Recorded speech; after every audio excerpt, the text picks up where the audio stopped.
Good day sa mga ka-TH natin. So what's up sa inyong lahat, sa mga ka-TH natin sa Pilipinas, Luzon, Visayas, Mindanao. At nandito naman si John Pitch TH TV para ipakita ko sa inyo yung bago nating unit na Proton Elite. Ayan, LB8 ay LB16, sorry, LB16, yan, LB16.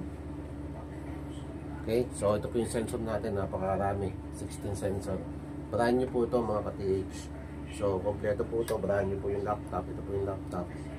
So, electromagnetic to. Ang kagandahan dito sa Proton Elite, 1,000 meters yung range, in depth na 50 meters. So, napakalalim yung calculated distance at saka yung range niya na makuha.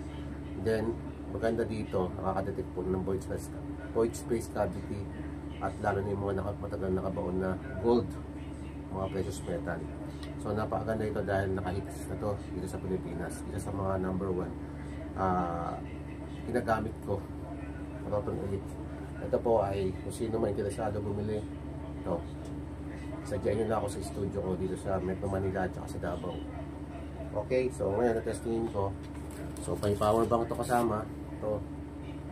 Then buksan po natin. Yan, ipapakita ko lang po sa inyo. Tapos may sensor na yan, sensor na po ito, tapos may laser. So ayan po yung tsura niya, napakaganda po. So ngayon i-testing natin sa ating system. Ganyan po siya. Okay siya. Ayan. Ayan, napakaganda po, di ba? Ayan. So ngayon, testingin natin. Medyo may kabigatan. Mabigat ang ating unit. So ngayon testingin natin. Ito po yung unit natin ng laptop. I-zoom natin maigi. Nakita mo natin yung dyan. Ayan. Ayan. Ngayon, testing natin. So, tayo dito sa laptop. Testingin po natin yung ang kanyang image, yung gano'ng kaganda. Naka-plastic pa to sa mga TH. Ayan. Tapos, new, indoor, and start. Ayan po. So, kung titignan natin, yan, inikot ko siya. Yan po yung image. Napakaganda. Yan natin, zoom natin ulit. Ayan o. So dito kasi sa lugar ko is punong-puno ng metal, kaya marami may kita metal din sa ilalim. Ayan, dami o. Pero mababa naman yung reading, ang metal lang talaga. Ayan. Iba kasi yung reading ng gold, iba yung reading ng metal. So yan, napakaganda. So ang gandahan dito, kuha niya calculated distance, measurement distance, shock depth.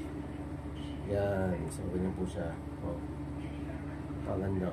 Ang daming metal mga ka-TH. Metal na na-detect niya. Napakaganda po nito talaga, sobrang ganda. At saka nakahits na po talaga dito din sa Pilipinas. Itong natin, itong ating unit, nakahits na po talaga to. Ito ating Proton Elite LB16. Lahat po ng unit natin, meron din po tayong mga binibenta pang iba, pero itong LB16 brand new, made in Turkey. Maraming salamat sa mga interesado po dito. PM niyo po ako, napakaganda po ng unit.